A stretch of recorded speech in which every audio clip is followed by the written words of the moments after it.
முருகனுக்கு அரஹரோஹரா. ஸ்கந்த புராணம் அசுரகாண்டம் அத்தியாயம் 3. சூரபத்மன் பெற்ற வரங்கள். கிழவர் வடிவத்திலிருந்து பரமேஸ்வரர் தம் சுய உருவத்துடன் பார்வதி சமேதராகவும் ரிஷப வாகனத்தில் மீது ஏறி அமர்ந்த வண்ணம் அவர்களின் முன்னிலையில் காட்சியளித்தார். அவர் திருமேனியை கங்கணம், தோள்வளை, முத்துமாலை ஆகிய ஆபரண வகைகள் அலங்கரித்திருந்தன. ஒளி வீசி திகழும் சடை முடிகளில் பிறை நிலா சூடப்பட்டு ததும்பி வழியும் கங்கையினால் அது பிரகாசித்து கொண்டிருந்தது. நெற்றி முதலான இடங்களில் திருப்புண்டரம் ஒளி கொண்டிருந்தது. மேனி எங்கும் விபூதி பூச்சி பளிச்சென்று ஒளி வீச திகழ்ந்தது. மார்பில் ஏராளமான ருத்ராட்ச மாலைகளை தரித்திருந்தார். இன்னும் பலவிதமான அலங்காரங்களை சிறப்பாக செய்து கொண்டும் அதி அற்புதமான வடிவத்தில் தோற்றமளித்தார். அவருக்கு வாகனமாக விளங்கிய ரிஷபமும் அதி வெண்மையான சாமரங்களினால் பிரகாசித்து கொண்டும் கிண்கிணிகளின் இனிய ஓசைகளினால் திக்குகள் அனைத்தையும் செவிடாக்கி கொண்டும் பாம்பின் உடல் போன்ற அழகான வாளினால் ஒளி வீசிக்கொண்டும் கழுத்தில் காந்தியோடு திகழும் மணிகளின் இன்னிசை ஒலிகளினால் திக்குகளை சப்தித்து கொண்டும் அதிக பருத்த திமிலோடும் பிரம்மாண்டமான கழுத்தை கொண்டதுமாக கம்பீரமான தோற்றத்தோடு காட்சியளித்தது.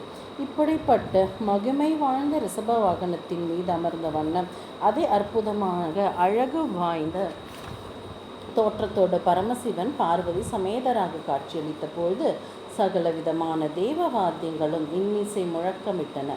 பிரம்மா, விஷ்ணு முதலான தேவர்களும் பலவித கணங்களும் நூற்றுக்கணக்கான அழகு பொருந்திய சிறந்த பெண்மணிகளும் புடைசூழ தனக்கு எதிரே பிரத்யட்சமாகிய மகேஸ்வரனை கண்டதும் முகமலர்ச்சியுற்று சூரபத்மன் தன் சேனா வீரர்களோடு சேர்ந்து அவரை வணங்கினான். வேதாந்தங்களினால் வணங்கி வழிபடக்கூடிய பெருமை வாய்ந்த அந்த பெருமானை சூரபத்மன் சிறந்த ஸ்தோத்திரங்களினால் துதித்து வணங்கினான்.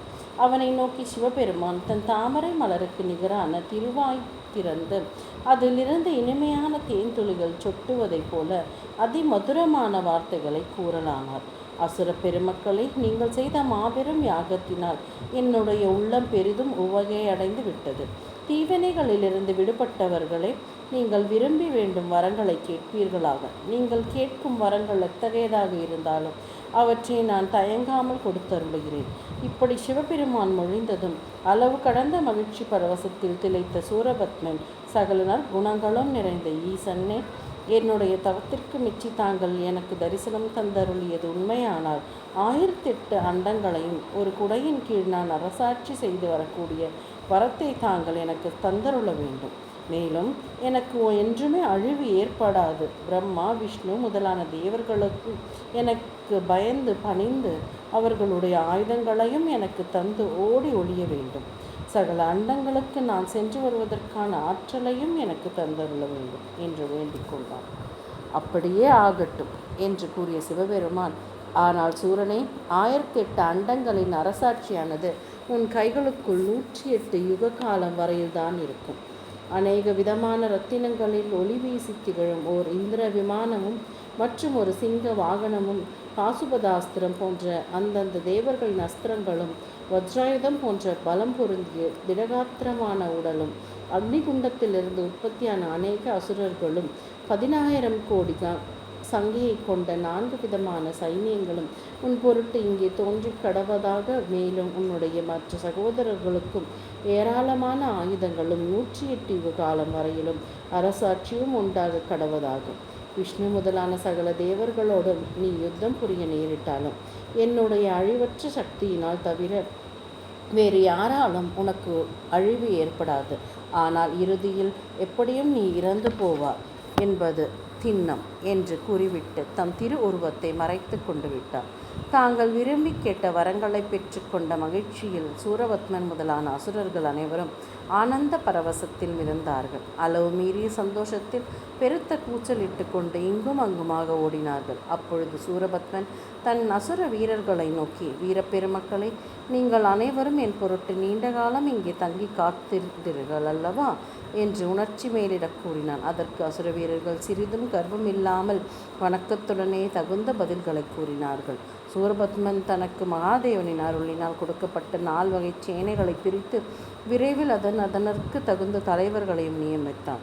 அதன் பிறகு அங்கிருந்து கிளம்பி தன் தந்தையான காஷ்யப முனிவரை அடைந்து தன் தம்பிமார்களோடு படை வீரர்களோடும் அவரை வணங்கினான். பிறகு அவரை நோக்கி, தந்தையே, தங்களிடமிருந்து பிரிந்து சென்ற பிறகு நான் பரமசிவனை குறித்து மாபெரும் யாகம் செய்வதில் ஈடுபட்டேன். என்னுடைய தவத்திற்கு நிச்சய மகாதேவன் என் முன்னிலையில் தரிசனம் தந்து 1008 அண்டங்களின் அரசாட்சியையும் எனக்கு கொடுத்தருளினார். இனி எனக்கு தேவையான சிறந்த புத்திமதிகளை தாங்கள் தான் எடுத்து சொல்ல வேண்டும் என்று வேண்டி நின்றான். அப்பொழுது காஷ்யப முனிவர் தம் புதல்வர்களால் தேவர்களுக்கு நேரிட போகும் ஆபத்துக்களை உணர்ந்து கொண்டு, மகனே, இதை பற்றி உங்களுடைய அசுரகுருவான சுக்ராச்சாரியாரிடம் சென்று கேள். அவரே உங்களுக்கு வேண்டிய புத்திமதிகளை எடுத்துச் சொல்லக்கூடிய திறமை பெற்றவர் என்று கூறி அனுப்பிவிட்டார். உடனே அசுர குலத்தினர் அனைவரும் ஒன்று சேர்ந்து தங்கள் குலகுருவான சுக்ராச்சாரியாரின் இருப்பிடம் நாடி சென்றார்கள்.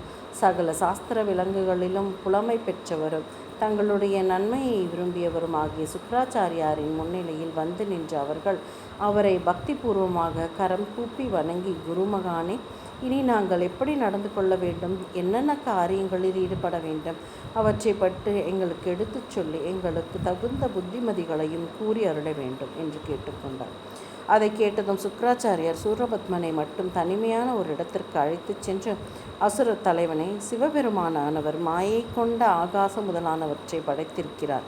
அதுபோலவே கேவலம் விளையாட்டு கேளிக்கைகளை மட்டும் பயனாக கருதி கொண்டவராகி தம் சில அம்சத்தை பிரித்து சரீரத்தோடும் இந்திரியங்களோடும் சேர்த்து அவரே ஜீவாத்மாவாகவும் விளங்கி வருகிறார். குடத்தினுள் தேங்கி இருக்கும் ஆகாசமானது அந்த குடம் உடைந்தவுடன் ஒரே மகா ஆகாசத்தோடு சேர்ந்து விடுவதைப் போல ஒருவருடைய உடலுக்குள் அழிவு ஏற்பட்டவுடன் அந்த உடலை சார்ந்திருக்கும் ஜீவாத்மாவானது பரமாத்மாவாகிய சிவபெருமானோடு சேர்ந்து கொண்டு விடுகிறது. ஆகையால் பாபம், புண்ணியம் என்னும் வார்த்தைகள் எல்லாம் உண்மை அல்ல, பொய்யே ஆகும். மோட்சம் என்பதே அப்படித்தான். இப்பொழுது நீ செய்ய வேண்டிய காரியம் என்னவென்றால், உன்னுடைய ஆத்மாவை சாட்சாத் பரமாத்மா ஸ்வரூபமாகவே கருதி கொண்டு மனதில் சிறிதும் சலனத்தை ஏற்படுத்தி கொள்ளாமல் பிரம்மா, விஷ்ணு முதலியான தேவர்களை அறவே புறக்கணித்துவிட்டு தகராகாச முதலான தேவர்களை அறவே புறக்கணித்துவிட்டு தகராகாச மத்தியில் விளங்கும் மகாதேவனையே உள்ளத்தில் இருத்தி பூஜித்து வா. மேலும் இந்திரன் முதலான தேவர்களை கதிகலங்கடித்து நடுநடுங்கச் செய்து அவர்களுடைய பதவிகளையும் பறித்து வீர தீரம் மிகுந்த அசுரர்களுக்கு கொடுத்துவிட்டு, இவற்றை தவிர உன் விரோதிகளிடத்தில் கொலை, காதல், புரட்டு, திருட்டு, பகை இத்தகைய கெட்ட காரியங்களை செய்யவும் தயங்காது. இக்காரியங்களை நீ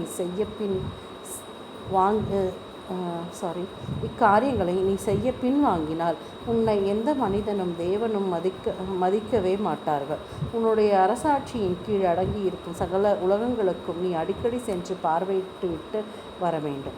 ஆங்காங்கு நடைபெறும் சம்பவங்களை எல்லாம் உன் சகோதரர்களோடு கணங்களோடும் நிதானமாக விசாரித்து வந்து இந்த அண்டத்தின் மத்தியிலேயே நீ நிரந்தரமாக தங்கியிருந்து வா என்று கூறினார்.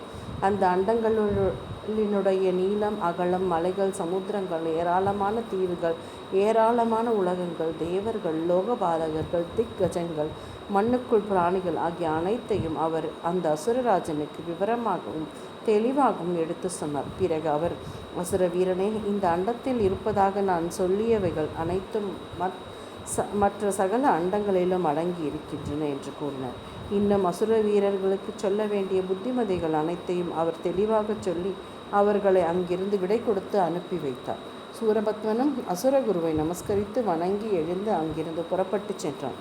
கோடி சூரிய பிரகாசம் பொருந்தியதும் பல வகையான இரத்தினங்களினாலும் அதி வினோதமாக நிர்மாணிக்கப்பட்டதும், கோடி குதிரைகள் பூட்டப்பட்டதும், அழிவென்பதே இல்லாததும், கொடிகள், குடைகள் முதலானவற்றினால் அலங்கரிக்கப்பட்டதும், அதி அற்புதமான அழகு வாய்ந்ததுமாகிய இந்திர விமானத்தின் மீது அவன் ஏறி அமர்ந்து அங்கிருந்து கிளம்பிச் சென்றான். பராக்கிரமசாலியான சிங்கமுகனும் 10 லட்சம் யானைகள், 10 லட்சம் குதிரைகள், பெரிய பூதங்கள் இவைகள் பூட்டப்பட்ட ரதத்தின் மீது ஏறிக்கொண்டு அதி துரிதமாக புறப்பட்டான். வெற்றிவேல் முருகனுக்கு அரஹரோஹரா.